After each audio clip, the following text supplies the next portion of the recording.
And welcome to Healing X Outreach Radio. That is Adams Road Ministry, Adams Road Band. They used to be, now it's adamsroadministry.com. And all their music is free for download. They are a group of former Mormons, and we have permission to use all of their music, actually. We've had them on for a couple of years now. We had interviewed all of the members of the Adams Road Ministry, which was Adams Road Band.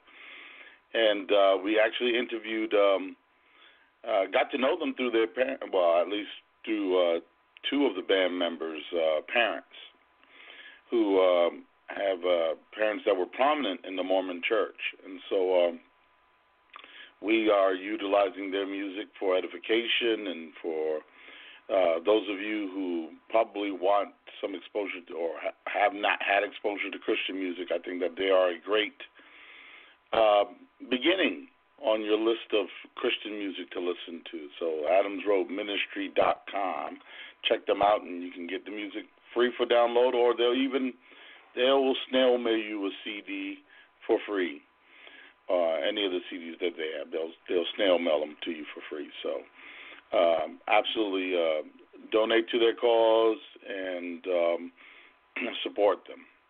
They also have a bread and breakfast in Orlando, Florida. So if you're looking for vacationing, go ahead and check out their bread and breakfast, which I think is also on the Adams Road Ministry on their links. So just want to support them. For the next couple of weeks, we have, next week I was going to have Obed Vargas, but we had to do a switch. So next week we're going to do a rebroadcast, actually, of Brent Parkin, who's a multi-generational Mormon. And so if you haven't heard about Mormonism, this is a good place to go ahead and listen to some former Mormon testimonies. We don't just do Jehovah's Witnesses, even though we will be having a guest on to share his testimony out of the Jehovah's Witnesses. Then on the 21st, we will have Obed Vargas, and he will share his story out of the Witnesses. So for the next couple of weeks, we have a couple of things planned. And this Tuesday, Melissa Bramer will have Charles Kelly live. And Charles Kelly's a former Jehovah's Witness. I know him from the Witnesses Now for Jesus convention, and I think that, if I'm not correct, I think that he not only will be sharing his testimony, but they will be talking about the upcoming Witnesses Now for Jesus convention that is going to be held in Sacramento, California. So do a search on that. If you want to meet ex-Jehovah's Witnesses, that's a great place to begin with the Witnesses Now for Jesus convention. Whether it's in California or in Pennsylvania, there's also one in Pennsylvania that is in October. And the original Witnesses Now for Jesus convention is normally held at Pennsylvania. That's where it all began. So we have one in Sacramento. We're going to have one of course, in Pennsylvania in October. And there has also been some of those conferences in the UK. So the other thing I wanted to announce, I wanted to say, this is a praise report, really a praise report. I want to thank my daughter, who has really, really, really helped this ministry a bunch in the last month. And we have been trying to promote Healing X Outreach, the YouTube channel. And I just want to give her about 99.9% of the credit for what I'm about to share. For the last couple of months, I've been trying to share this ministry on several platforms of social media. One of them has been, of course, Facebook. We have always been on Facebook, but we are doing now Facebook Live events and trying to share and teach Christian doctrine. We've done a series on the history of Christianity in December. We did a series, I think, in January on the theophanies or the Christophanies of Jesus in the Old Testament. And in February, we did a series on the cross in the Old Testament. And then finally, in March, we did one on the resurrection. So I'm trying to expand this ministry into other formats. I am a bit technologically not inclined to do these things, but despite that, God has really blessed us so much to be able to share Christian doctrine on several formats. And one of the other areas that I've been trying really hard to push has been in YouTube. And a good friend of mine, Marcus Julian Watson, has always told me, you need to go on YouTube. You need to go on YouTube.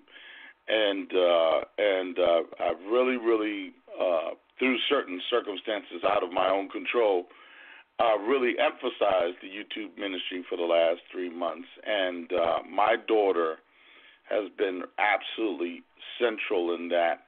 She is my tech support staff, and we are seeing a lot of positive results. We went from 150, maybe a little less than 150 subscribers in 1 month to currently we have 281 subscribers. The content we have been putting on YouTube has been really our old podcasts here, our old archives. A lot of people have not. Those of you who, of course, listen to Blog Talk Radio, maybe some people only are just YouTube privy, and that's their thing. And so now they're really getting to hear a lot of the old Bethel stories. We're putting up some of the debates. We're putting up our scholarly interviews, and there has been lots and lots of positive feedback. And so I praise God for the growth on YouTube. I praise God for the positive way it has been received and the comments from people. And so I'm really thankful to God that what we're doing here is making an impact in the lives of people in a positive way, and hopefully in a way in which it will expand God's kingdom and people will make a decision to receive Jesus Christ as their Lord and Savior. And so we just really continue to thank you here on Blog Talk Radio, where we started with Nate Beckman as XJW Central, and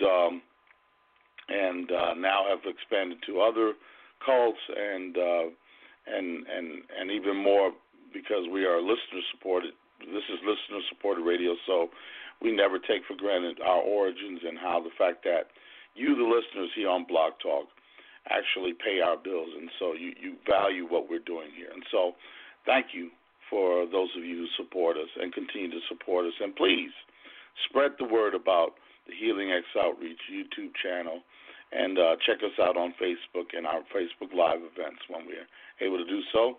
And you can still hear those Facebook Live events right here on Blog Talk Radio. So without further ado, I want to introduce our guest. This is a man that I met on Facebook, actually, and I was so happy to find out that he is a believer in Jesus Christ. And so Derek Manning, he's a former Jehovah's Witness. He has an apologetics blog called Contending for the Faith blog. You can go ahead and take a look at that at jude3blog.blogspot.com. And you're on the air, Derek. Hi, Gus. How you doing? I'm doing great. Now, Derek, you're out in Cali, or is it in Washington State? No, I'm in California. I'm actually in the middle of downtown. I'm getting like interviews because Obed's in Cali too. Oh yeah. So I'm getting two from the West Coast. So, what part of Cali are you from? Are you from Orange County, or I know I've been Orange County. No, I was born in Pomona, which is a city in eastern Los Angeles County, but I grew up in northern New Mexico. And then moved back out here, and about 86, and was crazy, but yeah. Los Angeles County. I think I think Hilda Solis might be the. She won the I think a county position over there. I think it's a big position. I don't know if you know all the politics over there, but she used to be the labor secretary. Yeah, she's one of the crazy Latinos out here. Yes, yes, she is. She is a socialist. Yeah, I know that about Hilda. But I will say this: I love Hilda, and I got to meet her and her family, and got to know them really well. And I will say that at least one thing, consider it whatever a plus, is that she's a woman of faith. And probably one who really stands out in her family as a person of faith. So, so we just hope that faith will, get her a lot closer to biblical faith. That much. Yeah, that's that much I'll say about her. So Derek, you are a third generation ex-witness, and so that means your grandparents were the ones who became witnesses. They were the first ones introduced to the witnesses, right? Yeah, from my remembrance, my grandparents and parents on both sides came in roughly right around the same time in the early to mid 50s, and my mother, her and my grandmother came from a Catholic background. My father and his mother came from a Presbyterian background, and they got involved. Neither of my grandfathers got involved with the witnesses, but they were not opposed to the family becoming witnesses. And so basically everyone on my mother's side is still a Jehovah's Witness. Everyone, and on my father's side, there's only 2 active witnesses. So my track record for witnessing hasn't been very good, but hey, I leave it in God's hands, and when he's ready to bring them into the kingdom, then he will. So. Yeah, I tell you, it's hit or miss all the time when it comes to sharing the gospel with people, especially our own relatives. Just the other day, I was, it was a guy at my workplace, and he's going to have some major surgery, and I was just telling my wife, boy, I really messed up. I went in and I prayed for him, and he received my prayer, but it was, for his health, but I didn't even share the gospel with him, so I'm like, I didn't even think about it at the time. So sometimes you just make a hit or miss about those things, and hopefully God will overcome your own failings. So brother, you have any siblings? You have brothers or sisters? No, I'm an only child. I was adopted by my Jehovah's Witness parents when I was 6 months old. So some of my first conscious memories are of being in the Kingdom Hall when we were still living here in Los Angeles, and that's all I knew growing up. So I was. And, your current wife, was she a witness? Did you meet her in the witnesses, or was that after you left the witnesses? That was after, yeah. After, okay. So what was it that you was going to the Kingdom Hall? You was no doubt you were raised by your adoptive parents. Have you ever tried to find your birth parents? Yes, my birth mother actually found me 3 years ago, and we have a very good relationship. I was able to, get more information about the circumstances behind my birth and why she felt the need to give me up for adoption. And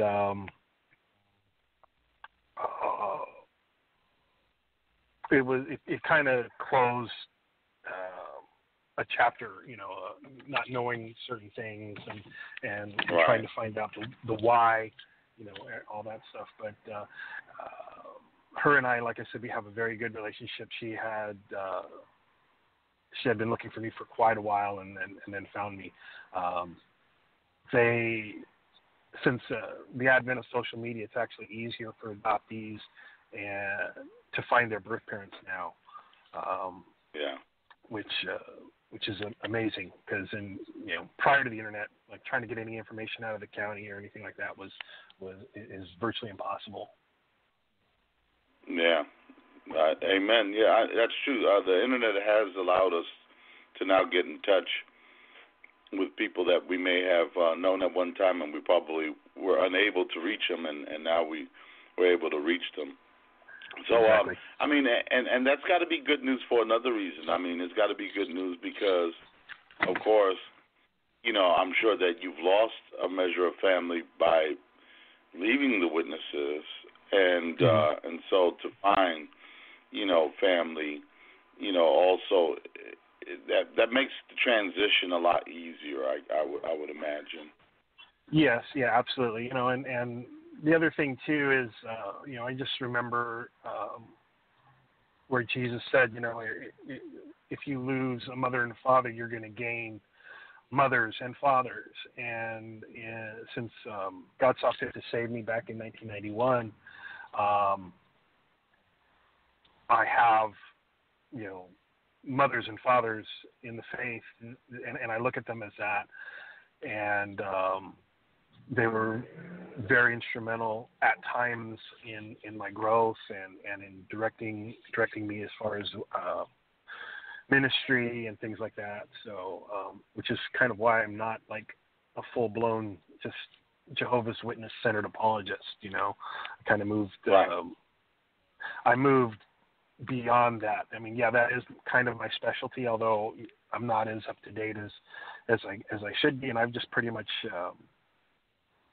found that the best way to deal with the cults, with cult members, is to use Randall Waters' method, which is just get them to think first, get them to break out of the blinders, and then move in, and then talk about the false prophecies or whatever right. quirky doctrines the cult may have.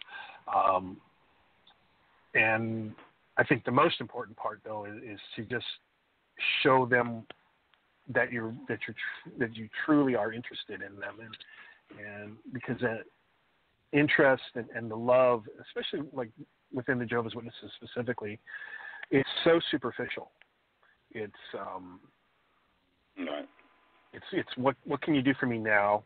And I saw it in my time, where I remember this one pioneer was studying with a younger lady. This was in New Mexico, and as soon as she got baptized, they broke ties, and it's like, okay, now it's time for me to move on and find another project. And the young lady was so hurt by that. She just didn't understand, and she had a lot of, it really messed her up. Just how can somebody be like that? Just you just use me to get a notch in your belt, as it were. Yeah. And, yeah. I remember talking to my dad about it. My dad, still alive, 85, still an elder, and he just said, well, some people are like that. And I look at him and I'm like, but that's not the way that we're supposed to be if we're Christian.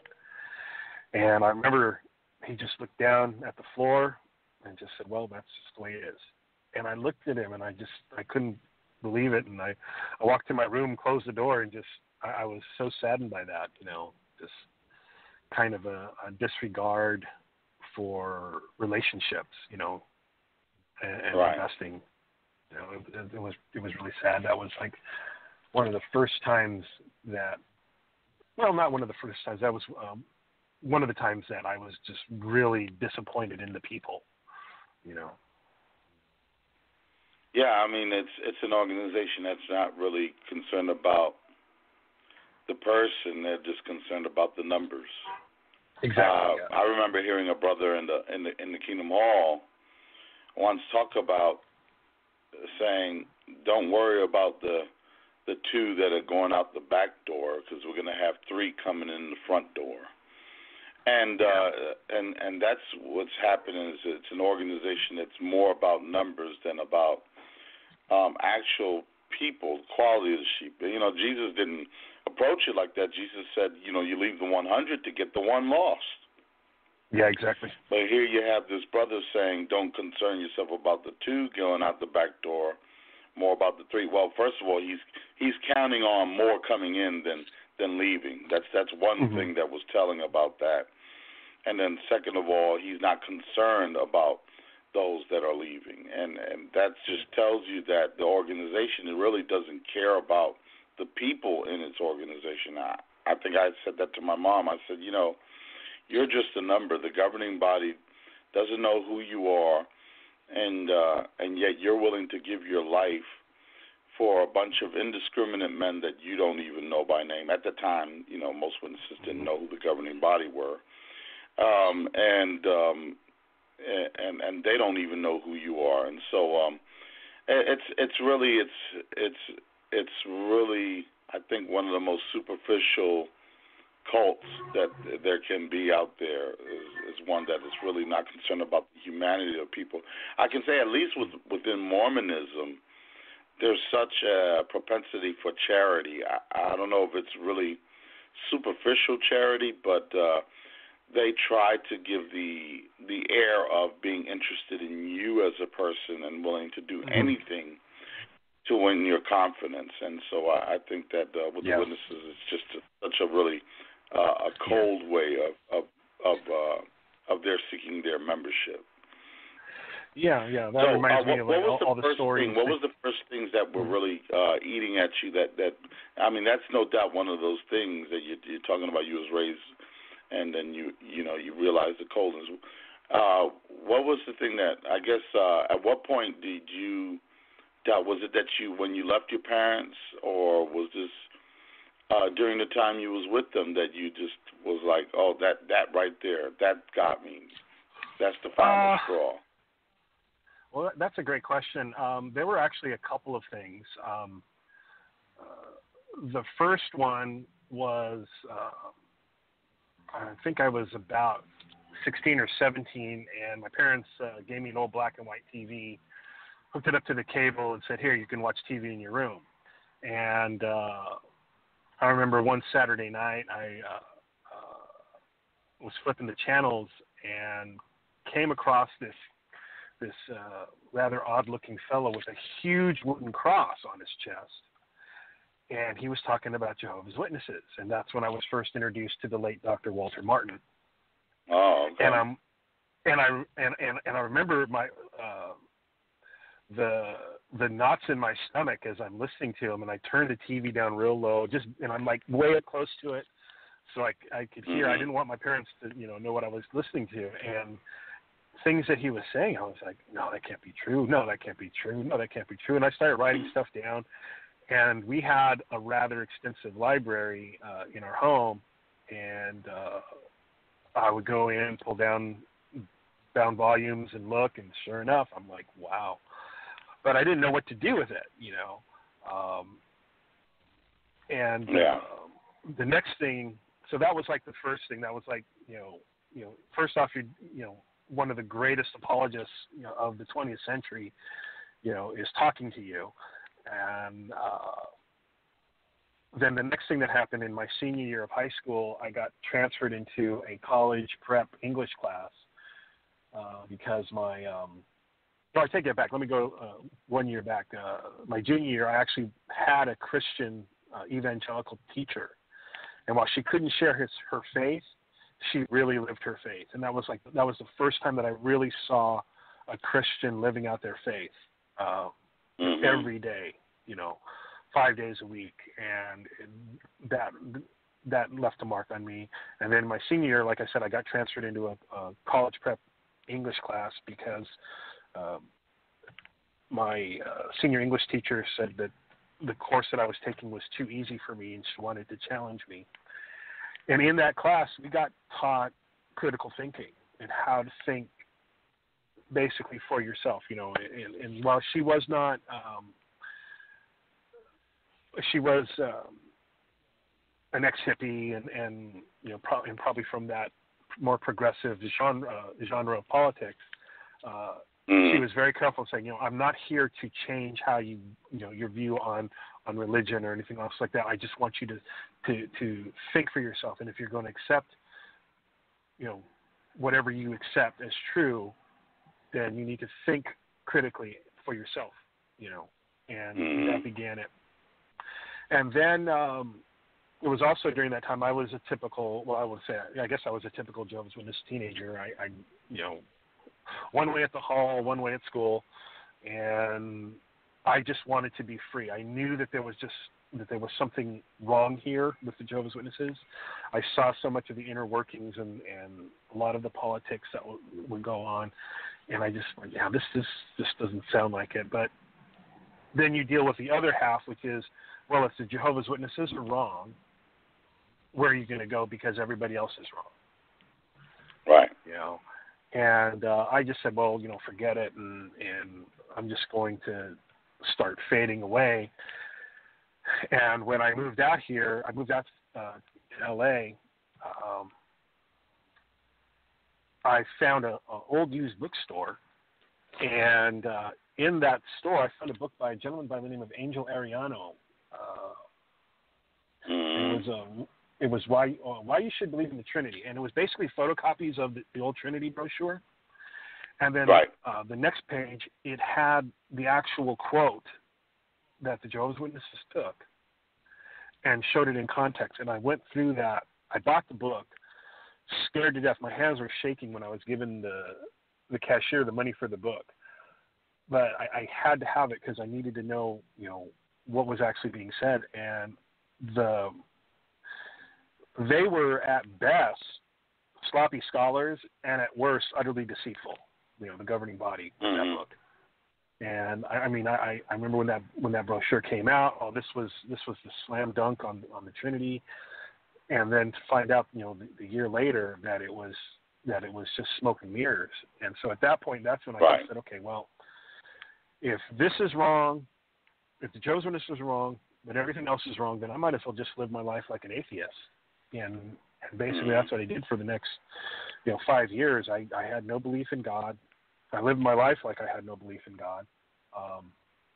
And by that, I wasn't out partying and drinking, I just happened to be watching the Prodigal Son video returns. And I'm just looking at it, and I'm like, that is not the way people are in the world. I mean, they go out and they party, they have fun, but it's not like the first thing you do is go and drink, Right. And I remember, so I was just like, okay, this is not happening. And then when I was out here, I was flipping channels on the radio driving home one day, and the Bible Answer Man came on, and they said, well, next week we're going to have a dialogue on the doorstep with Jehovah's Witnesses, with a Jehovah's Witness, or so somebody acting as a Jehovah's Witness, and it was with Bob Bowman. And I recorded that whole week of broadcasts, and I listened to that over and over and over, and went through all the scriptures and everything, and I'm just like, okay, maybe Christianity is true. And then as God's providence would have it, I hired a young lady whose father was an assistant pastor at a church close to where I live. And so I'm asking her all these questions, and she's like, I don't know. I'll talk to my dad. I don't know. And I was too afraid to talk to, well, I'm not going to go talk to some clergyman. Oh, man, and all these fears that are ingrained in you, from the beginning, fear of the clergy, fear of a church building, When you left your parents and you moved out to California, you started a business?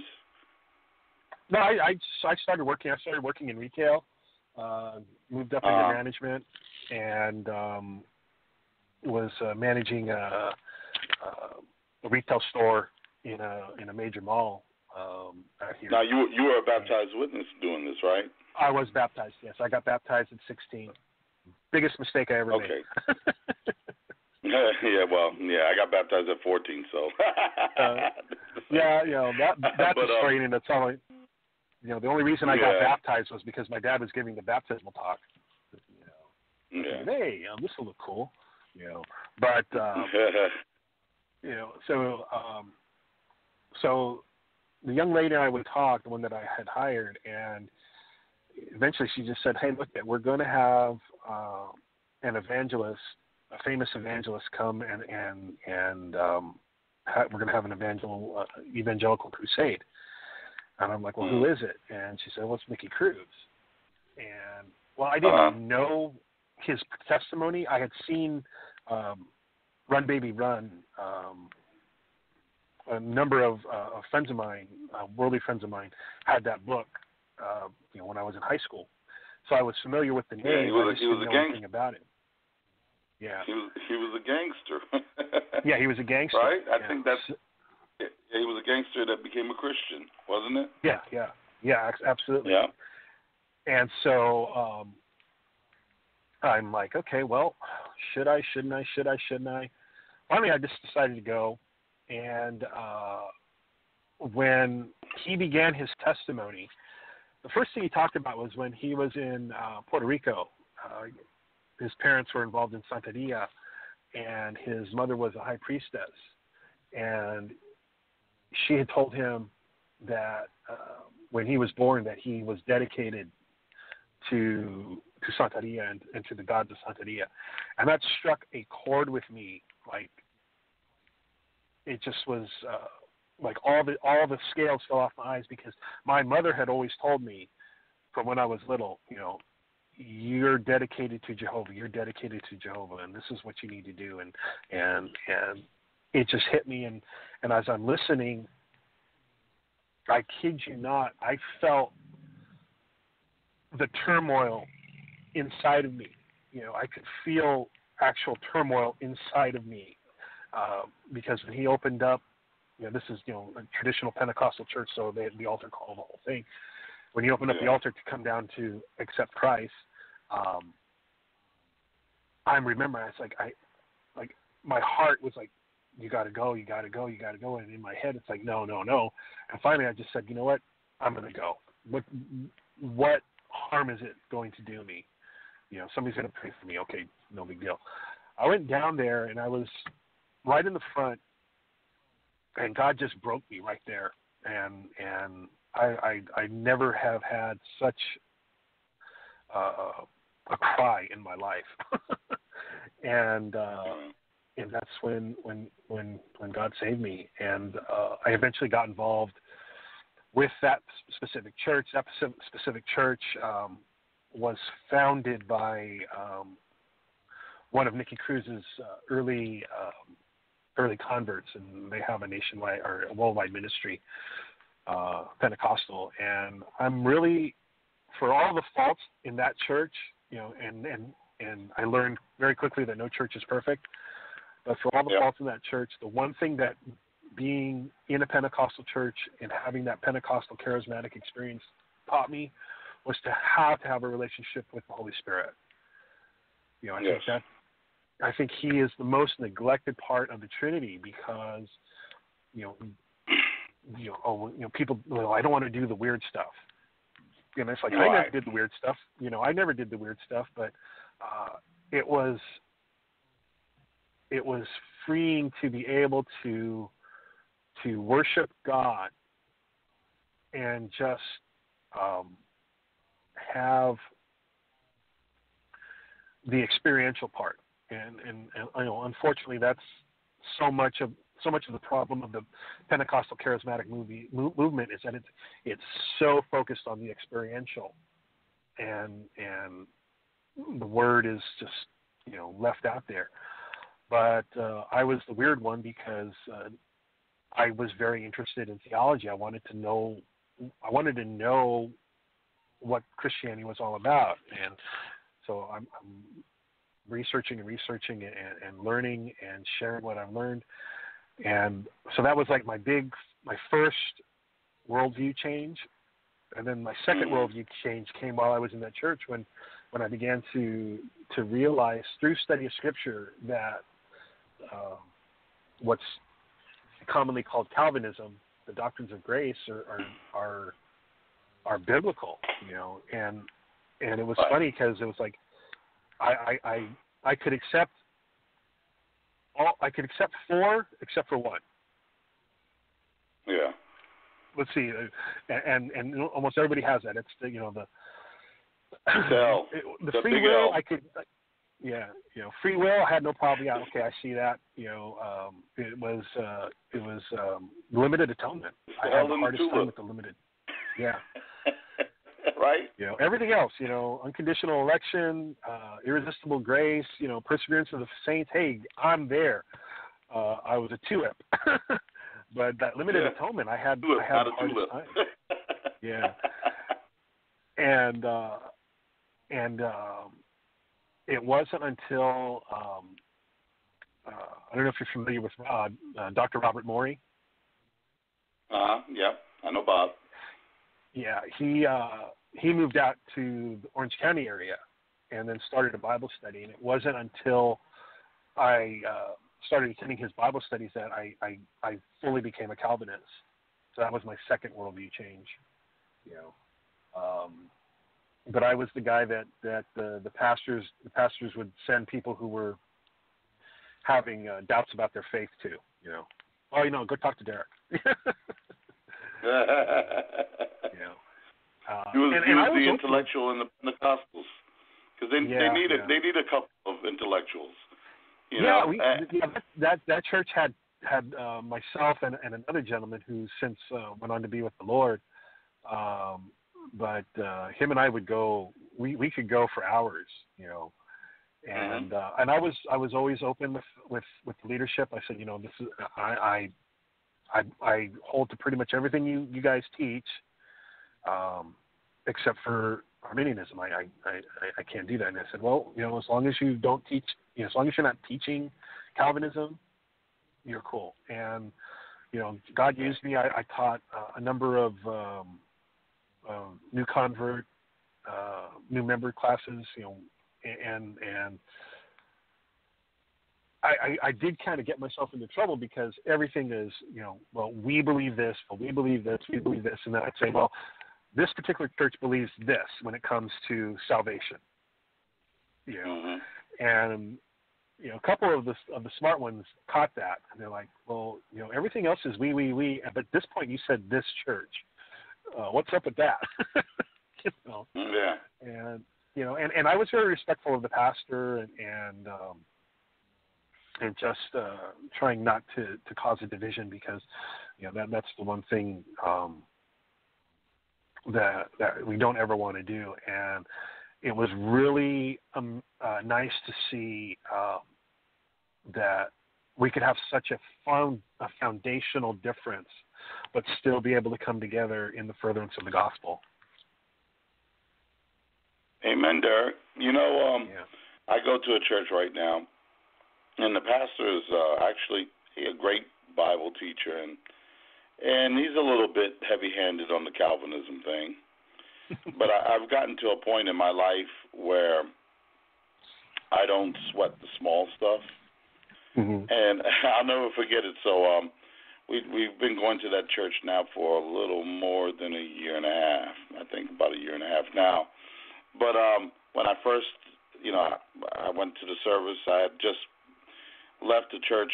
I was going church shopping because I was pastor in a church that had died, and so we visited this church, and I liked the pastor. The music was just really old Baptist gospel hymns, and so we've been to contemporary churches, but I was like, this is great. This is really foundational, a great place for my kids to learn, to learn the faith, because we know that gospel hymns have a lot of teaching in them. So, and so I go into the office of the pastor, and he goes on a tangent about Calvinism, not knowing that I am an ardent Calvinist, because I just don't I don't throw that out. That doesn't hang on my sleeve. I don't feel that's something that I should really just reveal to people up front, because I know it can be divisive. It can be divisive, and so there are certain things that I just won't come out with. And and then my wife, she turns to me as we're leaving. She says, you still want to go here? And I said, yeah. I said, sure. I said, no, that doesn't bother me. That's just his feelings, and he's allowed to have his feelings. I still think that he's a great pastor and a great Bible teacher here, and I would still love to be here and to listen to his messages. Well, no one would know in this church that I go to that I am a really ardent Calvinist. I keep that. That's my personal beliefs. Mm-hmm. I've preached at our church a great deal in the past year and a half, more than most people have, that have been going there for quite some time. And so it's not something that I will, really try to impress upon people my own personal views, which is the doctrines of grace, and I'm big on the L in the tulip. Yeah. But if somebody asks me, personally, if they were to ask me, well, how do you feel about, all mankind and the word all in the Scripture, then I'll come out with my old argument, James Kennedy, and and James Kennedy said this in the video, the DVD on Calvinism. All doesn't mean all the time. Because sometimes you don't say all. All doesn't always mean all. They're all types. They're all kinds. So there are different ways of doing all. But I don't go into big rounds of necessarily trying to really. I know that we're all believers, Arminian and Calvinists alike. Yeah. And for me, that that's where I hang my hat. And what you just said is really, really great. I think it's really great for a lot of ex-witnesses specifically to listen to, because they need to realize that we don't need to hang our hat on any one doctrine and make it a point of division. Exactly. I can get along with Pentecostals just like I can get along with,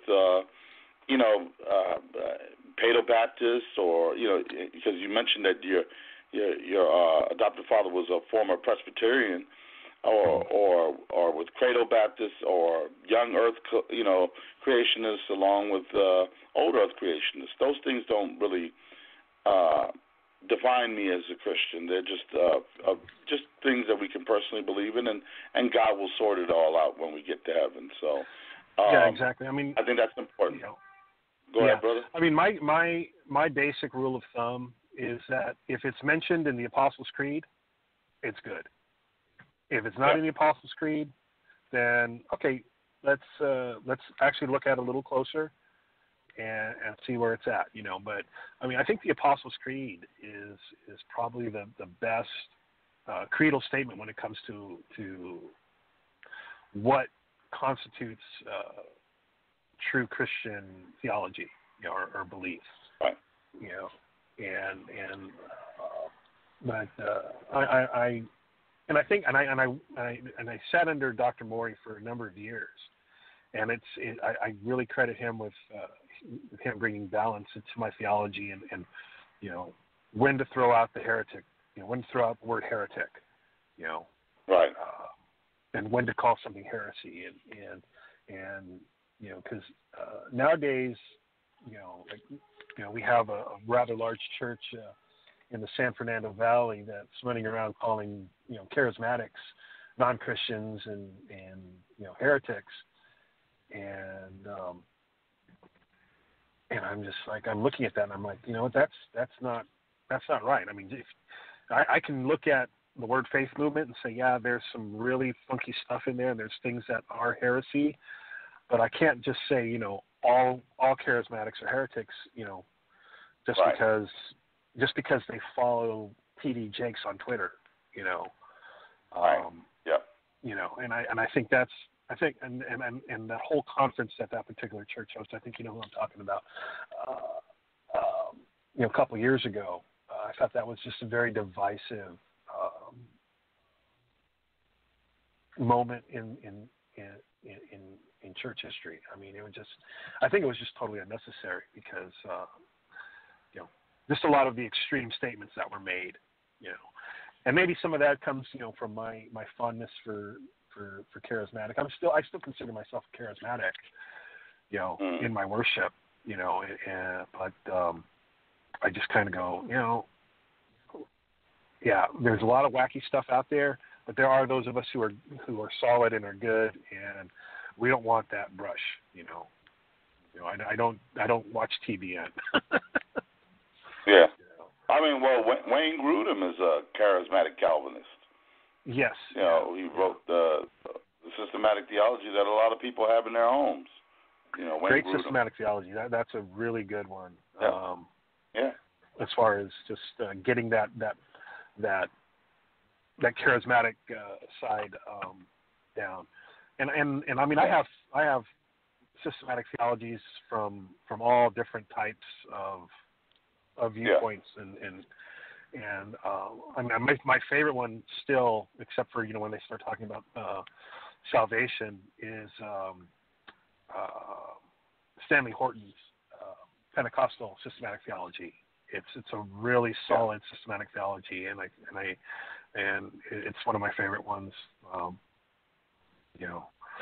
But now when you went to this you got saved there, you had no issues with the doctrine of the Trinity or the doctrine of Christ, coming from a witness perspective? No, because at that point, being an anti-Trinitarian was pretty much done when I got Angel Ariano's book, and then and then I read Ron Bowman's book. Rob Bowman. Yeah, and that gave you more of a scriptural basis for the Trinity, and I was like, okay, all right, I had no problem with that.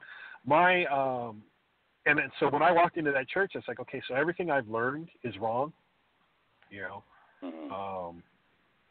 I must, so I just walked in there and I just said, okay, I'm a blank sheet. I'm going to, take in everything. And then the hang-ups that I did have were on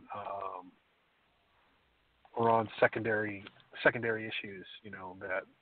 Right. That. So really what were they? What were those hang-ups? Was it politics? Was it smoking cigarettes? What was it? No, because that particular church was of a holiness bent. So that and the fact that they the movement in general targeted inner city people. In fact, the ministry started in the Boyle Heights area of Los Angeles, a very gang infested. So a lot of ex-gang members, former prostitutes. That's what I loved about this particular church. There was just a panoply of people who had these, heavy testimonies of their life. In fact, one young woman that I admired very much, she was a worship leader. She was a former prostitute, that would walk the streets here in Hollywood. And I just found out a couple days ago that her and her husband has been elevated to a regional pastor for this particular movement. And it's amazing to see what God has done. And they had people come in from the Mexican mafia, old school gangsters, from some of these old Latino gangs here in Los Angeles that God got a hold of them. But I think the first one I had was speaking in tongues. As far as being an Arminian, I mean, Jehovah's Witnesses are Arminian, to a certain extent, and so. And Jehovah's Witnesses are even open theists. they don't know that's that. true. Yeah, they are open theists. They're open theists. But it always, that's one thing I learned from Dr. Bob is like Arminianism is a train station on the rail line to atheism, and open theism. I was like, pretty much, Yep. But and that's why so many ex-Jehovah's Witnesses. That's also the reason why so many ex-Jehovah's Witnesses become atheists. Yeah. Because they were given all the tools when they were Jehovah's Witnesses to become so. They don't even realize it.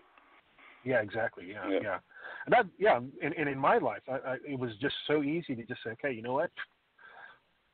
Chuck it all, because none of it's right. So I might as well just go ahead and do what I want to do. Yeah. But it wasn't until I actually just sat down and just said, okay, let me look at this again and try to do it without the Jehovah's Witness scales on my eyes. And even then it was hard. I'm reading the Bible. When you're not saved, it's hard. It's right. just, it doesn't resonate. The Spirit's not alive in you. Yes. And once the Spirit starts moving on you, and then it's just like everything just starts to open up, and you begin to understand. But amen. The speaking in tongues, I had a bit of a problem with. This particular church, they allowed women to preach to the mixed congregation. Right. And while I'm not like, at this point in my life, it's not a make or break, but I wouldn't go to a church with a female pastor, not because I'm a sexist or anything, but because scripturally this is when it lays out when Paul laid out requirements for elders. Right. It's pretty much. No doubt, coming from the witnesses to go into full blown holiness Pentecostalism has got to be. I know, because the first church I ever walked into, out of the witnesses, was a holiness church, a storefront holiness church, and first of all, you never sit down. They got chairs, but they're apparently not for sitting. So you go to a holiness church, be prepared to stay standing up, and be prepared for no order of the service. Yeah. And it's just, it is really a shock to the system, because while the witnesses are Arminians, they're really conservative in their service. They're so conservative, they're downright boring. Yeah. Yeah. But I will say this, that I thank God for my Pentecostal brothers and sisters. They are the people that I first encountered, as far as trying to reach me, and they personify Jesus in the streets. And what I mean by Jesus in the streets is that's who Jesus was reaching out to, street people.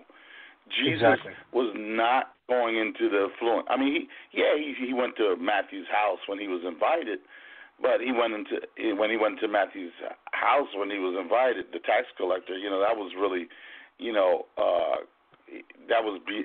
despite the fact that he was really out there with the street folk, with people in the ghetto. So, yeah. And the Pentecostals are Jesus in the streets. They are. Yeah.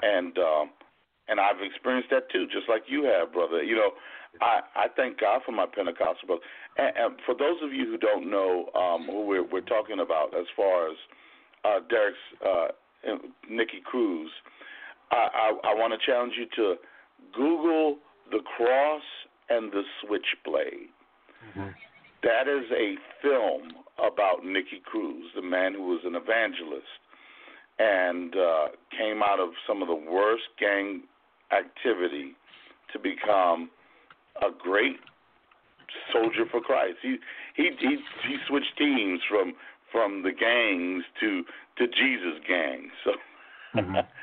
But it's a great story, and that's where you see the power of Jesus, is when you see people like that transformed and changed completely around. Mm-hmm. Yeah. Yeah, absolutely, and I really I'm so thankful, that God put me there, because we were dealing with people, with people with some really messed up lives, and it was shocking to me, I grew up, in a very small town in New Mexico. We didn't have gangs, we didn't have drugs, guys would get loaded, smoking pot or whatever, but, we didn't have that. So it was a novelty. And I mean, my favorite person at that church, he actually came in much later. This guy was a shot caller, basically a leader in this particular gang in East Los Angeles, and he was bad. I mean, he was a bad dude, and God just changed him to the point that it was funny. My old pastor would introduce him. Yeah, I'm going to introduce brother so and so, and he was a shot caller, and he was this, and he was that, and this brother would go up there and he goes, you know what? He goes, I don't want to even talk about that because I don't want to give that life any kind of glorification at all. I said, he goes, yeah. I look at that like the way Paul looked at his pedigree. It's just stuff you flush down the toilet, and I just want to talk about Jesus, and that is what I loved. I loved him. He's such a humble man, and I've seen him grow from a distance now because I no longer go to that church. But he's a minister, he's an elder in that church, and just growing, and his family is doing really good, and it's just those kind of miracles. Man, you can't put a price on. You just can't. Yeah. But eventually, and that's where, I mean, when you think about it, when you hear about miracles, it's really being performed in some of the worst conditions in third world countries. I mean, yeah. You hear when you persecution.org, which is Voice of the Martyrs, and actually, I think. Pastor Wormbrand's a story, I think, was put into film last month. But here in this country, in Western civilization, technological marvel, where atheists say, I will believe in God of such and such. God doesn't kowtow to the atheist when and where He's going to do miracles, but yet He's doing them in places where where it's really needed. I mean, you talk about the Middle East where it's dominated by Islam, and we're hearing stories of, incredible miracles where where Jesus is coming to people in their dreams and in their visions, and they don't have access to a Bible. Mm-hmm. I mean, that's the kind of stuff that we're hearing about now, and it's to the people that are in the worst conditions. And that's where where God is going to do His greatest miracles, where the need is the greatest. Here, there's a church on every street, and you got no excuse when it comes to God not speaking to you. It's what I told my mom, who's a witness. I told her, she says, how come nobody knocks on my door? And I told her, because they don't need to. You got no. They don't need to, yeah. Yeah, I mean, when the day that you breathe your last, and if you go to God and God says, depart from me, you're not going to be able to say, how come nobody knocked on my door? Because God is going to say you had a church on your street, you had Christian radio, and you had Christians on TV. Mm-hmm. Not only was it at your door, it was in your house, and you have no excuse. And your own son called you and shared the gospel with you. So I said, you're not going to have any excuse on the day of judgment. I'm talking to you right now. This is what I told my mother. And so it's just here in the United States, they're like those who are asking for a miracle. Was it when the crowds were, after he did the miracle of the fishes and the bread, they were just there to get a meal. They weren't there really for the miracle. Exactly. Yeah. Yeah, I had the same talk with my dad a couple months ago. How did you start? You started your blog, and you said you haven't been on it, but you've got a lot of stuff on your blog. Yeah. Well, I mean, a lot of it was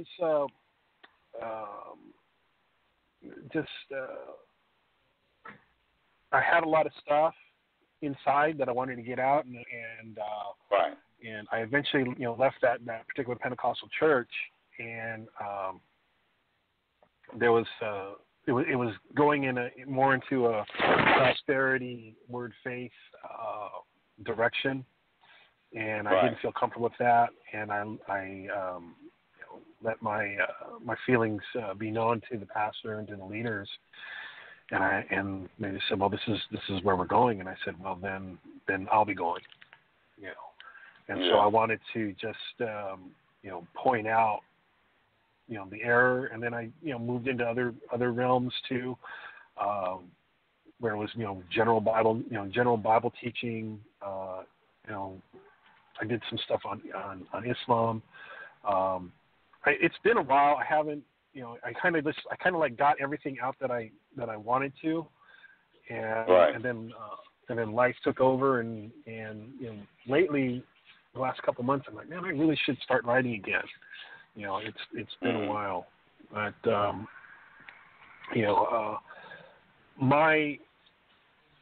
the thing that I did, and I believe when you had Randall Waters on, he said, when you walk into a church, don't tell them you're Jehovah's Witness. Right. And I wholeheartedly agree with that.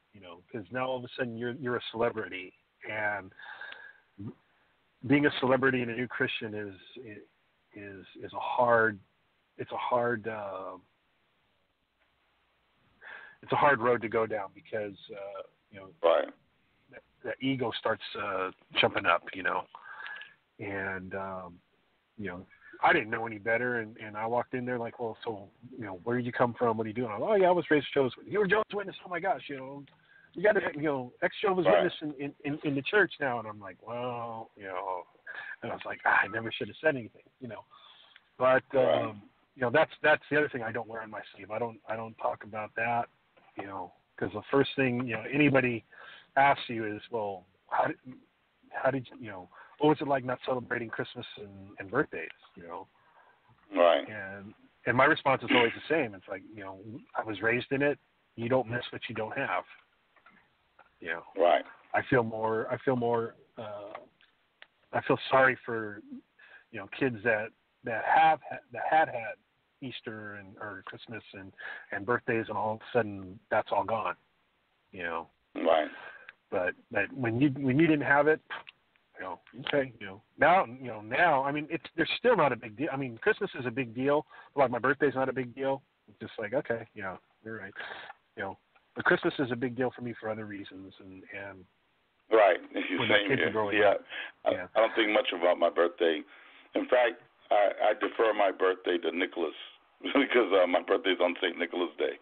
So yes, December 6th. So I normally, that's a day where I like to talk about Nicholas, about the historic Christian and what he did and the amazing things that happened to him and how God used him and how he really wasn't from the North Pole, that he was some Turkish guy who slapped some other guy for talking bad about Jesus.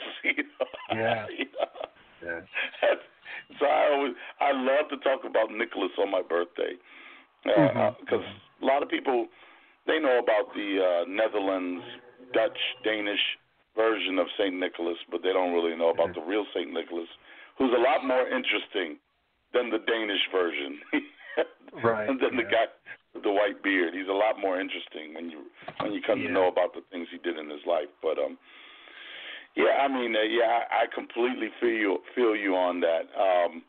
And the fact is that, it's funny. It's what I had posted earlier this week about Vadi Bakum. So Vadi Bakum gets this question asked, at I think it was the G3 conference. Vadi Bakum, for those of you who don't know, is a popular African-American Reformed pastor, guy who's a Calvinist. He's one of my favorites. He's one of my favorites. Absolutely one of my favorites. Him and Washer. Paul Washer and Vadi Bakum. Those are my my bookend preachers.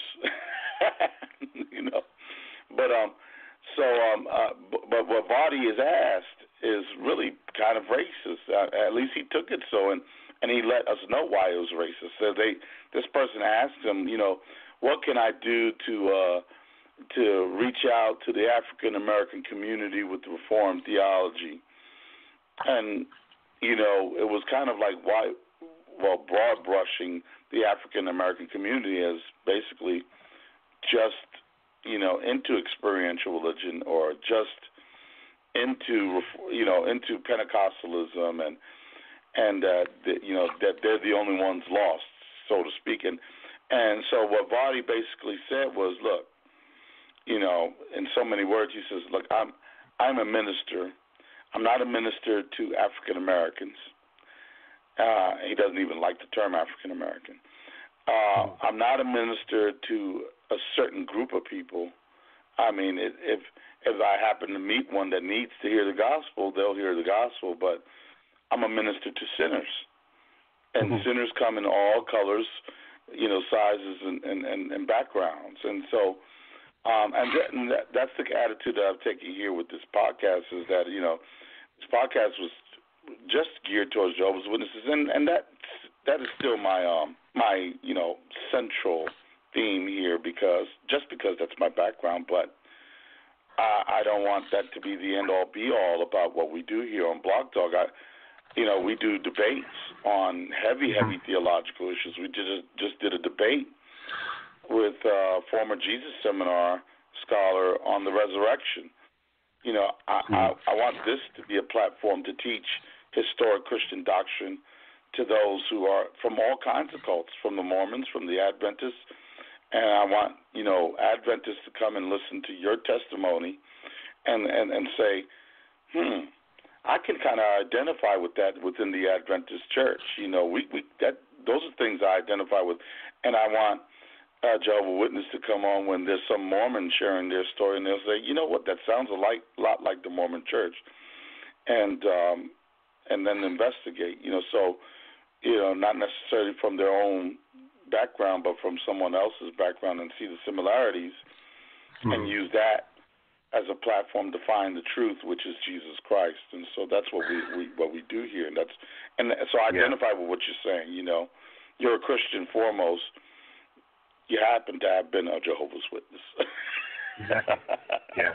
It's interesting when you talk about maybe hearing another cult or cultist. I hate using that term because but a person from that another background talk that you can identify. There was a time where I was working for a company that was owned and managed by Scientologists, and man, you want to talk about an eye opener? I was like, oh yeah, oh that word, that Scientology word. Okay, that's this in Jehovah's Witness speak. Yes. Their lingo is almost identical as far as meaning, but right as far as meaning goes, just a different word, but the meaning is identical, and that was an interesting experience, and kind of got into Scientology, as far as researching it, and was able to share the gospel with a couple people there while I was there in my time there. But that's an interesting one. That's an interesting one. Yeah. I was.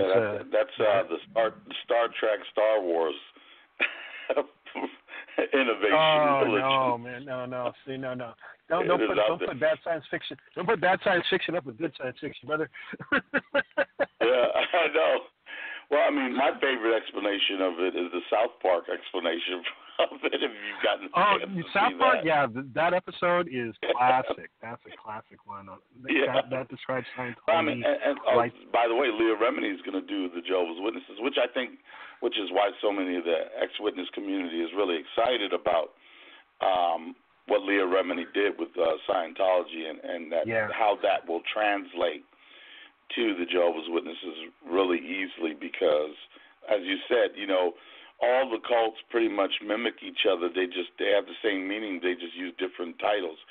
Our governing body is the Mormons' Quorum of the 12, You know, so everyone has their own little grand poobah name for their leadership, and their own little watchtower speak in their own, you know, terminology. But it's pretty much it's almost the same. You know, one of the things that really I think when I had Sandra Tanner on here, and when I was talking about Mormonism, is how the history of the witnesses and the history of Mormonism are almost identical in this respect. Is that you know Russell was the original founder for the witnesses, but we really don't teach Russell's teachings anymore. I mean, we've gone completely the opposite. He was against organization.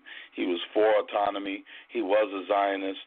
The organization under Rutherford's control, it was against Zionism, pro-organization, you know, and actually outgrew the Russellites, because the ones that were loyal to Russell are a minority. The same thing happened with the Mormon Church. The devout Joseph Smith followers are the minority now. The larger branch of Mormons are their Rutherford's follower, which was Brigham Young. Brigham Young is their Rutherford. And the original Joseph Smith followers are in Missouri. And it's funny because now they're talking about coming together now. I think the Missouri's Mormon Church, which don't call themselves Mormons anymore. They kind of, I think they try to adopt an evangelical kind of method of non-denominationalism with their title. I forgot the name of it, but it's not remotely Mormon. But so I mean, kind of helped me. It's almost identical. Yeah, recently, I think it was just last week, I discovered a podcast just about cults in general, and so I've been binge listening to that, and they're all similar, all of them, you know.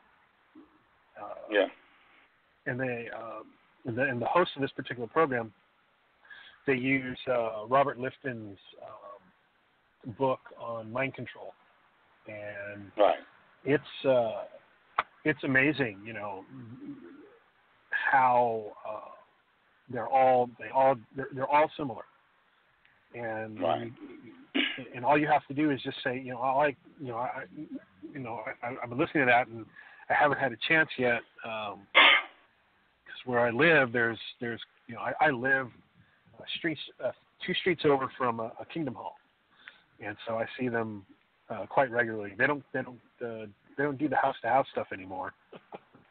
No. They're all on the street corner with the carts. I don't do cart crashing, but I have had an opportunity of talking to a young lady at a restaurant that I frequent, and I found out that she's still living with her parents, but she's left the Jehovah's Witnesses. I've been talking to her, and just using that. Well, you know, Mormons do this, or you know, Scientologists say that. What do you think about that? Right. You know, and you can see in their head where they're making that correlation. Well, if they're doing this, and we do the same thing, but we call it, you know, Scientologists call it disconnecting, but we call it disfellowshipping. It's the same thing, you know. And you know, it's really interesting, and especially when you want to, you know, branch out and just expand to where you're not just dealing with Jehovah's Witnesses. I found that, you know, where I was just dealing with Jehovah's Witnesses to be very, very depressing. Yeah. You know, that and the fact that I actually had to stop for a while because I was starting to get angry with them. You know, why can't you see this? You know, I just want to grab them by the shoulders, you know, and just, why aren't you seeing what, you know, I don't know if you ever experienced that, but I just said, okay, I need to take a break.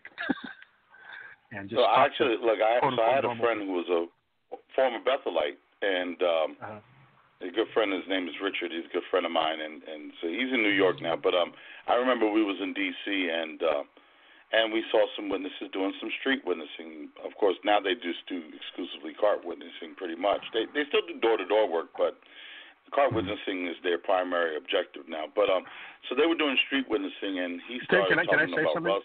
Can I just say something real quick? where was cart witnessing when I was growing up? Because that would have been so much easier than going door to door, especially in the wintertime in the mountains of northern New Mexico, where it's, snowing and everything. Yeah. I mean, the thing is, right, the cart witnessing, they're not really doing any witnessing. They are literally just standing next to a cart, which has, it's the old billboard witnessing. That's all it is. Yeah. They have gone back to the old walking around with a billboard on their signs, except they don't. It's a cart now. The billboard is a cart, and they're actually told not to engage people, let people walk up to them, and that if someone asks the hard questions, just to refer to the jw.org website. They have some kind of little. And I think I heard you talk about that in one of your previous podcasts. Like, the current generation of Jehovah's Witnesses are completely ignorant of what they believe. Yeah. I've been out. They're all a bunch of ding dongs. Yeah, I've been out for basically 30 years, and I know more. I've forgotten more JW teaching than they know, and I don't mean that in a prideful sense. It's just they're not. They're just not up on what they believe at all. And I came out an elder once, and I'm like, look at. I said, here, 1 Peter chapter 3 says to make a defense for your hope that lies within you. So I'm asking you to make a defense for what you believe. And he's like, he couldn't. And this is an elder. Oh, because he's too busy drooling on himself. I don't know. I mean, I don't, I'm telling you, they are the walking dead. They are zombies. And I've encountered them, and they just don't know anything. I mean, there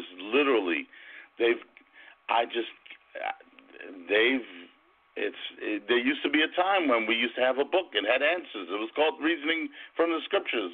If we didn't know it, we just go to the brown book, and now that has been dropped. I mean, the whole thing has been dropped. You're just told, stand there, right next to the cart, and enjoy the weather. If the weather is good, enjoy the weather. Look at the flowers. Watch the traffic go by. Play on your iPhone Candy Crush for a while. That's today's Jehovah's Witness. And the funny thing is, like, I've had Christians come to me. It's like, so what are they doing? And I'm like I don't know. I don't know what they're doing. I'm out of it. I don't keep up with it, And but I did. Like I said, I talked to one. They're like, oh yeah, we just talk to people when they come to us. And I was like, well, how is that witnessing? How are you being proactive? You're just being reactive. And when we would go out evangelizing in my old church, it was very proactive. You're going up to people. Hey, can I tell you about Jesus? I tell you what, you really there's a young lady. She's in Cali, I think. Her name is Hannah E.K. and her channel is on YouTube. And she comes to a cart with these two brothers, and I mean, she does such an amazing job on the resurrection. And you can see that she's making a dent with one of them. The other one, of course, is trying to be obstructive. But, I mean, she just really does a fantastic job presenting what the Bible says about the resurrection to these two older brothers, older men than she is. And I was amazed because, first of all, we know that in the witnesses, men look really, really down upon women. Who are you to teach me? You're just a woman. And also, additionally, the fact that she's younger. She's younger than they are, and she just really she just wiped the floor with them with the Bible. Just did a terrific job. It's the best thing. It's the best thing I've seen in what people call cart crashing. Because while people cart crash to be disruptive, she's actually Exactly. crashing a car to share the gospel. So Exactly. Yeah, I've seen too many be videos on YouTube of people just going up and just, yeah, like you said, to be disruptive. And what is it that you're actually accomplishing? Because they're just going to look at that as, oh, see, we're being persecuted, so we have the truth. Well, congratulations. Yeah. You know, let me give you some mock clapping, because all you've done is reinforce every stereotype that they've been taught about quote unquote apostates when you do that. So congratulations. You know, and I think that, well, most of them are usually agnostics or atheists, and I think their goal is to get them off of the campuses. But sometimes it does work. Sometimes they just, pack up their bags and move. But I mean, they'll just have to move to another location, and I understand that's the goal. But don't you want to do something that will impact them in a way where they will actually second guess what they're doing? Exactly. Yeah. That that's the whole casting seeds. And some of them do that, but some of them are just so. When they crash a car and the police come and they get him, it just becomes something else, a whole nother monster. Yeah, we're down to the last. Last 34 minutes. I just want to make sure that the callers, if they want to go ahead and share a comment or ask a question, I want them to know the lines are open. The number is 347-934-0379. And if you want to talk to Derek or to myself, or you have a comment, something you want to share, an experience, a question, just press 1 after dialing 347-934-0379, and we want to hear from you who are listening today to this program, and for you to share your own experiences or your own questions about Jehovah's Witnesses that Derek could probably answer you some from his own experience. So if you have some questions about his own personal testimony, and doesn't even have to be about Jehovah's Witnesses, it could be about his experience in the Pentecostal church or about Nikki Cruz or whatever. Press 1, 347-934-0379. Just want to go ahead and submit that. So we don't have that much time left. So, and usually all the ones get pressed like 5 minutes within I'm hearing the countdown. Blog Talk Radio has 5 minutes left of the program. It's over. Because nobody hears that except for I do. And then the countdown is down, now. And then everybody's pressing 1. So I try to start a little early today. I mean, ultimately, I think what really helped me in my witnessing was not witnessing to Jehovah's Witnesses. That, and then really learning how to use the Mosaic Law, making everybody level before the Mosaic Law, and then bringing Jesus in and grace, and I mean, I love doing that to Jehovah's Witnesses. I won't even get into anything apologetic. I'll just say, hey, you think you're a good person? Oh yeah. Well, what do you think makes you a good person? Oh, I do this, this, and this. I said, oh, okay. Well, have you ever stolen anything, no matter how small? Yeah. What does that make you? It's a lot. It's stolen from great comfort. Nothing. I don't think there's anything in evangelicalism that hasn't been stolen from somebody else. But it's a great method, because it really boils down to what we were talking about earlier. It's really we're here to share the gospel with sinners, and that those things apply to Jehovah's Witnesses, to Mormons, all of these works-based religions where people actually think, oh, I'm a good person, or I'm a good Christian, and then against the law of God, they find out that they're thieving, murdering, lying, adulterers at heart. Yeah, exactly. Yeah. And I did that with my dad. My mother had passed. My mother passed away the week after the LA riots. She had a brain aneurysm as they were going on a bus trip back to Brooklyn to go see Bethel. And he remarried another Jehovah's Witness lady, and she passed away a couple months ago from Alzheimer's. And so I had found out quite accidentally that had happened. So I gave him a call, and we actually had a really nice conversation, and then towards the end, he's like, so, are you ever going to come back to the truth? And I'm like, well, why should I? I said, you were, my father was involved with, let me go backwards. We had spent about 3 years up in Northern California, and I was in a congregation where there were 2 prolific child molesters that have since gone to prison for that. Fortunately, I guess I wasn't their taste, or I was too old. But, I discovered a letter that my father had wrote, because he was the chairman of the committee that disfellowshipped one of them, and on the internet. And I confronted him with that. I just said, hey, why didn't you go to the cops? Well, the organization said not to, and I'm like, come on. There's right and there's wrong. He needs to face justice for what he did. Right. And you allowed him to move to another congregation, another city, and he was reinstated. And by that time, I think we had already moved out of Northern California. But he was allowed to be reinstated, and he went right back to it. I said here he could have been in prison, longer, and not violated any more children. I said, how can you sleep at night knowing that? And right. He didn't have a thing to say. And I said, doesn't that make you a sharer in his sin? And again, no answer.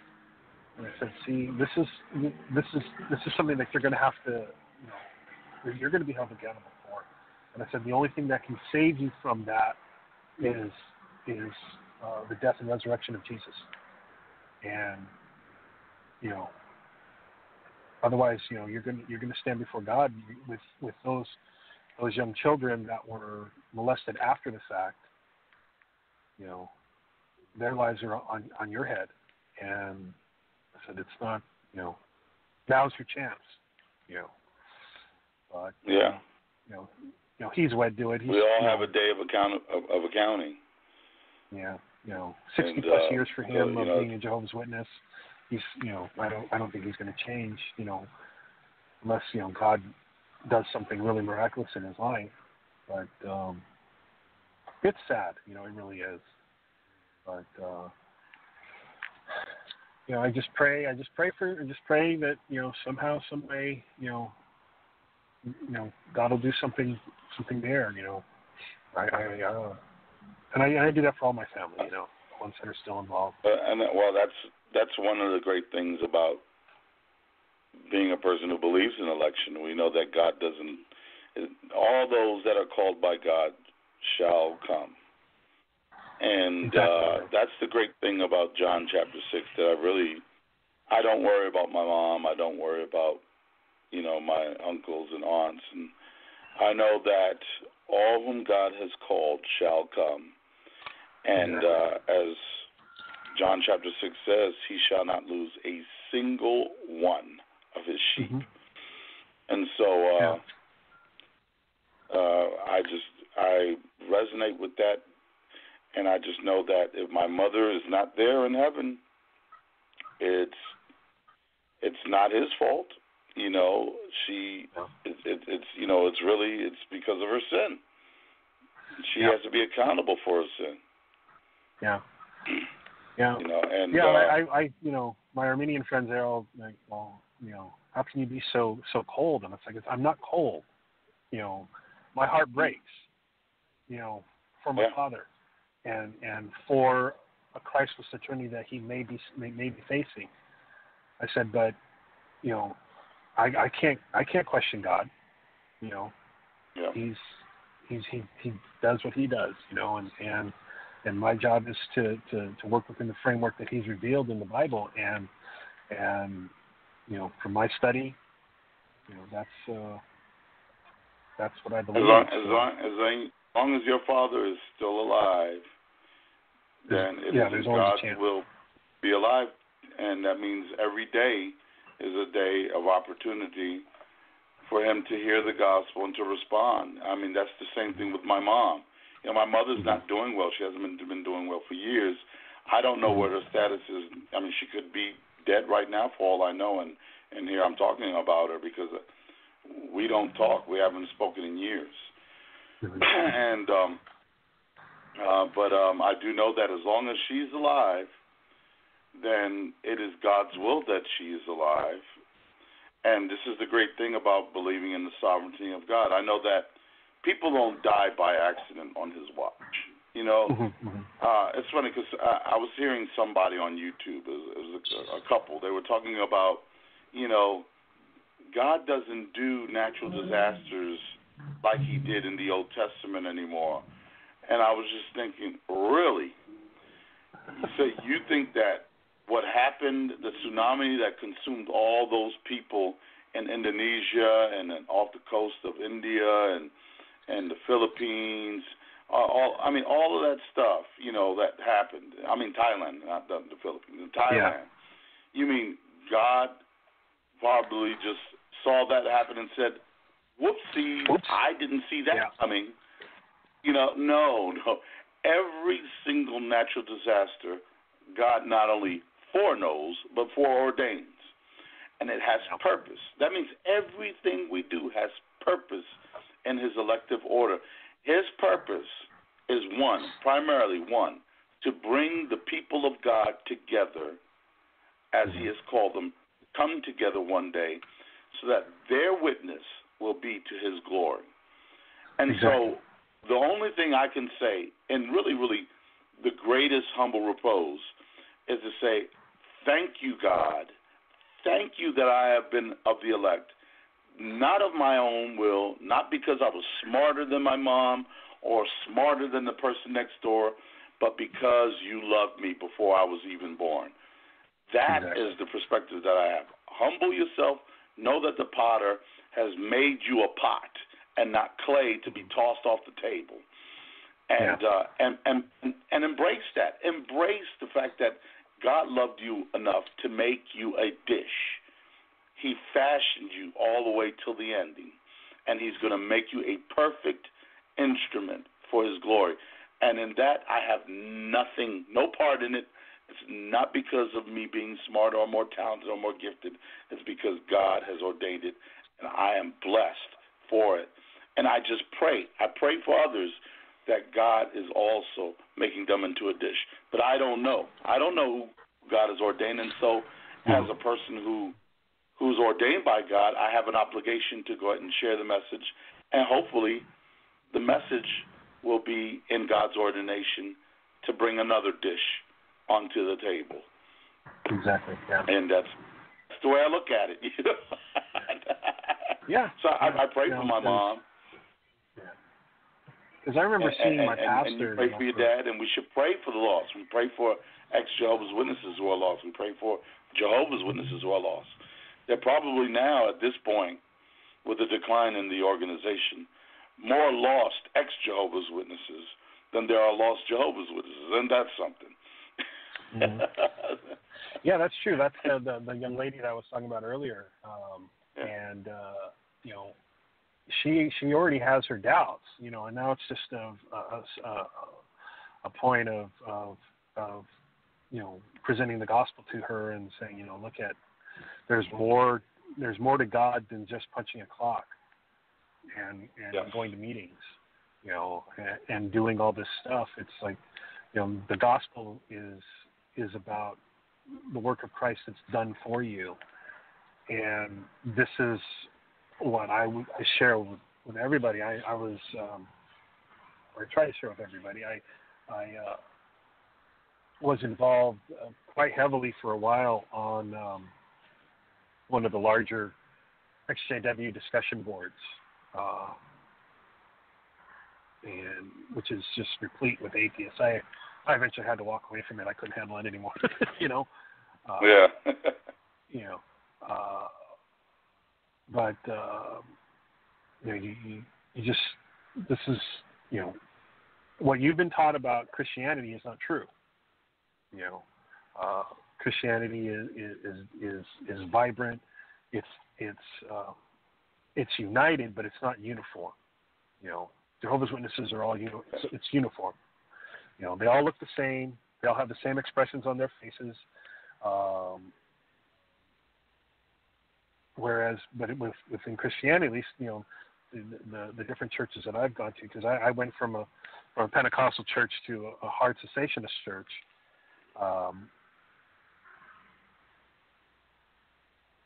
That while you have those doctrinal differences,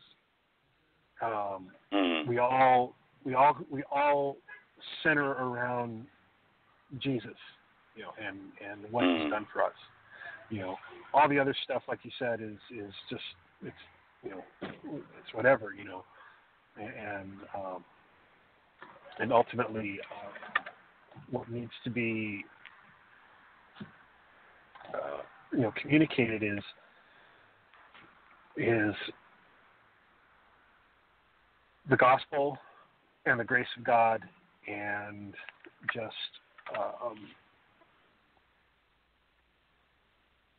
being humble enough to say, you know what, I can't do anything. You know, I come to the cross naked with a whole bunch of sin, but I'm still there's nothing else that I can do. You know, and that's when, you know, that's when things can really change for you. You know, when God comes in and just, you know, transforms your life, you know, like He did mine. I'm in awe, you know, and I've seen so many other people transformed by the power of Christ and the Holy Spirit, and it's just amazing. It's just really amazing to me. So. Yeah, you know, I always say that God saved me more than just from being a Jehovah's Witness. I mean, that wasn't all. Preaching a false gospel wasn't all of my sin against Him. Mm-hmm. I am a complete sinner in every sense of the word. And I used to teach in the Lutheran Church. I was a pastoral assistant. We used to say, we sin against God in thought, in word, and in deed. Mm-hmm. And so my thoughts have been sinful. My words have been sinful. And for sure my deeds have been sinful. So God needed to save me from all three of those things. This is a scripture in the book of Philippians. I always love to read this scripture. And it's really about God, you know, using even people in false religion that are preaching Jesus for His goal. You know, Joel Osteen, the Kenneth Copelands, even Jehovah's Witnesses. But and this is what it reads. It's in Philippians chapter 1, and it's in verse. Let's start with verse 12. Actually, let's start with verse 13. So that my bonds, and I'm reading from the New Warp Translation, just FYI. So that my bonds have become public knowledge in association with Christ among all the Praetorian Guard and all the rest. No doubt he was preaching to the Praetorian Guard.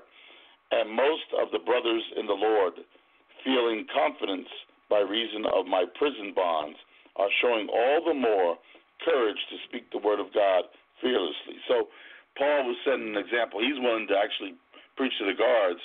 And so because of his example, other people have gotten boldness and courage to preach. And this is where he goes. Verse 15, true, some are preaching the Christ through envy and rivalry, and others also through goodwill.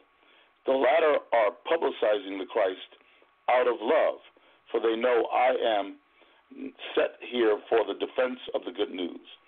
But the former do it out of contentiousness, not with a pure motive, for they are supposing to stir up tribulation for me in my prison bonds. What then? Nothing except that in every way, whether to pretense or to truth, Christ is being publicized, and in this I rejoice. In fact, I will also keep on rejoicing.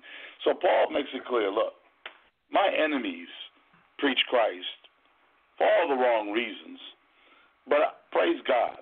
Thank God for them, because at least they're still preaching Christ.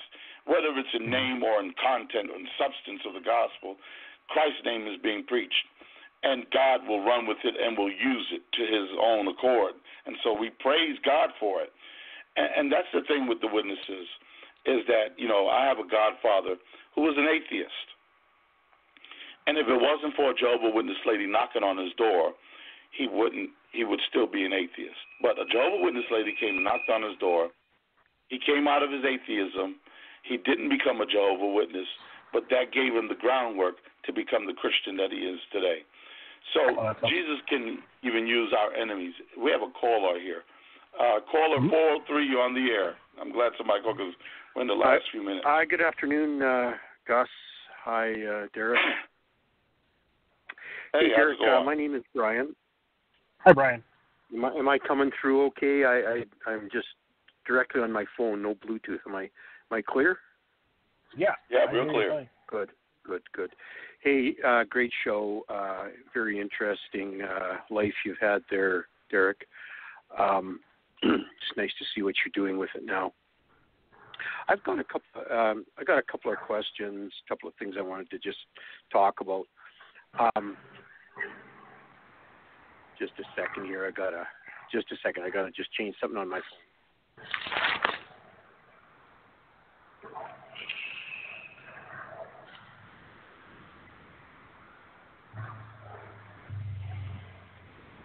Sorry about that, guys. I just had to get rid of a caller. I got a question for both you guys right now. What do you guys think, like with the way they've been migrating away from door-to-door work, and also this phenomena of they don't know a damn thing about what they actually believe anymore? What do you think's going to happen with them, with membership and growth and all that? Do you guys think they're on the way out, or are they going to change and pull themselves together somehow? What do you guys think? Oh man, I think they're going to die a slow death. I don't think it's going to be like, I don't think it's going to be some sort of major transformation like the Worldwide Church of God went through. But where they're going to grow is basically going to be in the third world, where there's no internet available. I think their days, in Western Europe and North America are pretty much numbered. I don't know how long that's going to take. I think it's going to just depend on how quickly some of the old guard elders, like my father, die out. Because I think those are the gentlemen that are going that kind of rein things in a little bit, since they're more experienced. As far as them being ignorant of what they believe, I mean, that's absolutely true.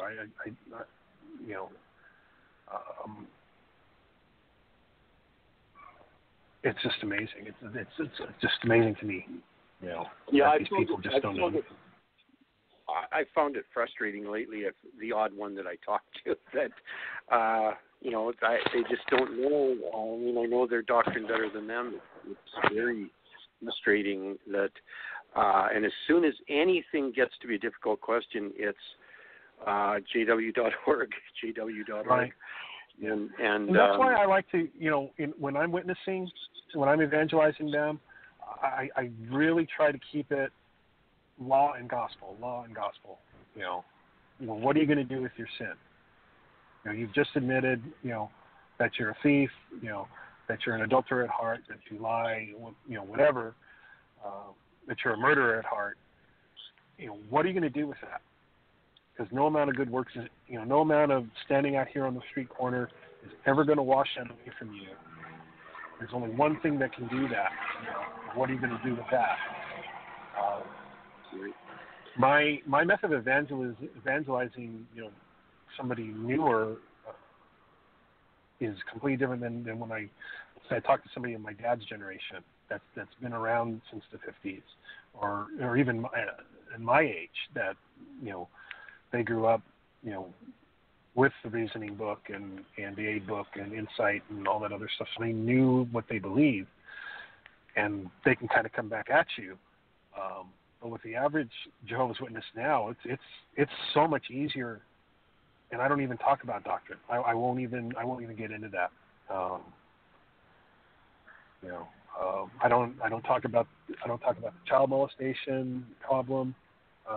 It's just strictly about where do you stand before God right now at this point in time, and what are you going to do about what are you going to do about it? Because and you know what, Derek, that's one of the things that I notice, and that's why I don't say I'm an activist. I'm a ministry, because a lot of the activists are really, for them, their idea is that every Jehovah Witness should just stop being a Jehovah Witness, and everything will be a lot better for them if they just stop being a Jehovah Witness. So they'll throw the pedophile issue, they'll throw the blood, anything just to get someone to pry them out of the organization, like that's going to be better for them. That's not necessarily better for everybody. It's not, some people are better off as Jehovah's Witnesses than they ever will be as ex-Jehovah's Witnesses. And there's a serious delusion in the ex-JW community that, let's just get them out no matter what. I'm sorry, but some of you out here in the ex-JW community are worser for the wear, being not Jehovah's Witnesses. You've turned out to be awful people, terrible people. And some people were jerks in the Jehovah's Witnesses, and guess what? They come out, and guess what? They're twice the jerk. Yeah. They're twice the jerks. They're beef jerky jerks. Yeah. I remember stick. Jerk. I remember a teaching from Dr. Walter Martin that he talked about. There's you can be a trash compactor Christian or a trash extractor Christian. And a trash compactor Christian is just going to apply so much pressure, and the trash just compacts, and it's good for nothing. Right. You can just throw it away, and you can toss it around, and that's what I see, a lot. I specifically the two individuals that you were dealing with in the last couple months, and okay, they've left, and what have they gone to? They started this YouTube channel. They have a whole bunch of followers, but what are they really doing? There's nothing positive. I remember the first time I ever ran across them, I started watching them, and I just went, you know what? This is not what we need to be doing. Running them down. I believe to a certain extent in mockery. I think mockery has its place. But it's like, what are you doing? Are you?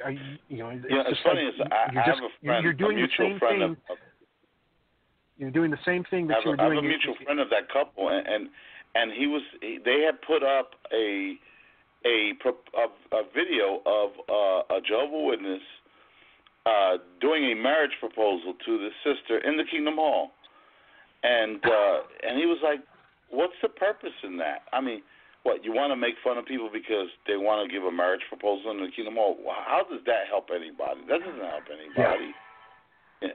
It's all about, no matter what, Jehovah's Witnesses, let's make fun of them. Yeah. And I hate to say it, but some of the things that Jehovah's Witnesses are doing now are a lot better than when I was growing up. I wish they were doing that in the halls when I was. Oh man, tell me about it.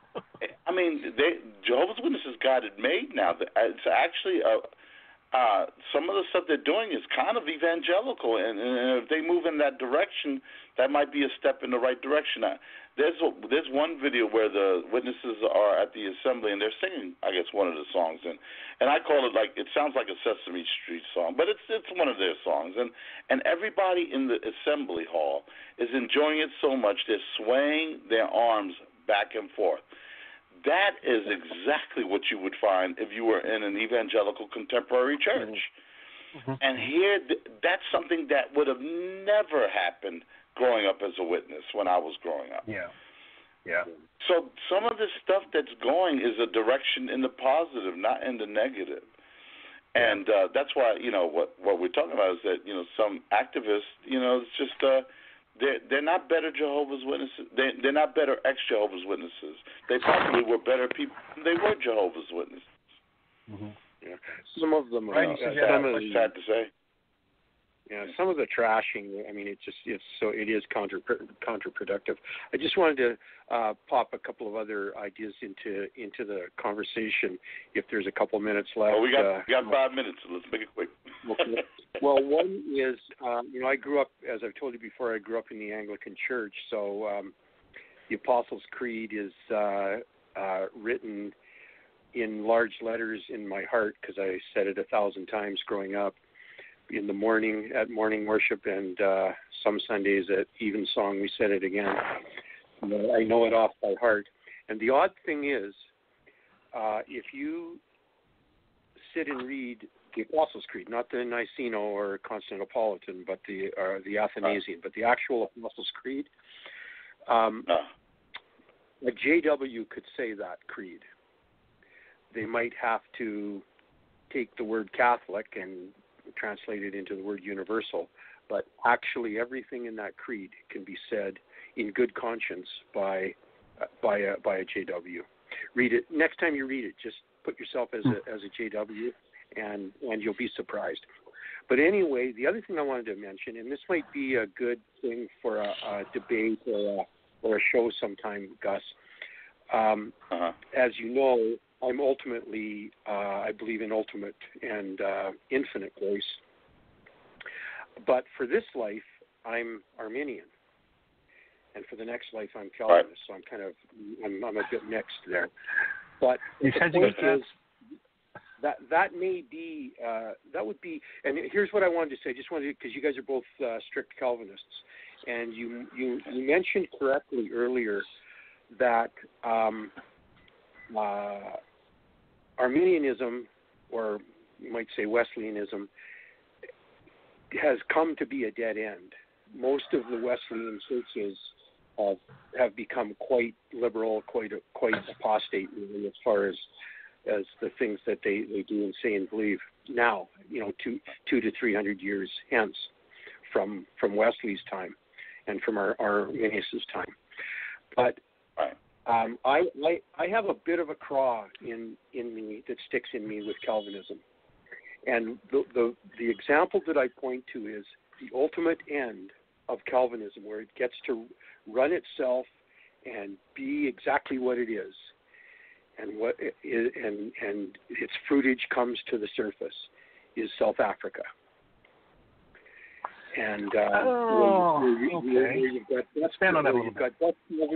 you've got Dutch Calvinists running the show and telling all the black people, you can live over there in Soweto because you're the damned anyway, and it doesn't bother me. So that's hyper-Calvinism. That's like Westboro Baptist type Calvinism.